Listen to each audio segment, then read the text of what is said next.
Urine pregnancy test ചെയ്ത് pregnancy confirm ചെയ്ത് വരുമ്പോൾ ഡോക്ടറെ അടുത്ത് നിന്ന് ഒരു ലിസ്റ്റ് ഓഫ് ടെസ്റ്റുകൾ കിട്ടും. അതിന്റെ കൂടെ സ്കാനിങ് ചെയ്യാനും പറയും.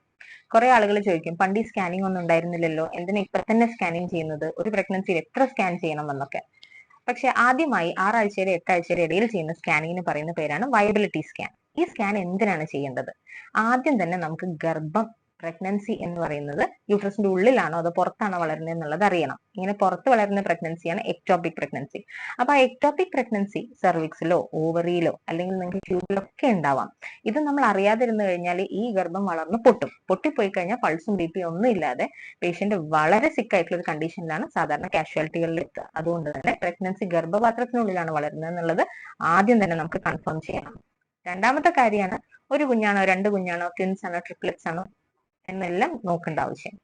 പിന്നെ ഈ വളർന്നു വരുന്ന കുഞ്ഞിന് ഹാർട്ട് ബീറ്റ് ആയി തുടങ്ങിയിട്ടുണ്ടോ, അത് മിസ്ഡ് അബോർഷൻ ആയി പോയിട്ടുണ്ടോ എന്നുള്ളത് നമ്മൾ അറിയണം.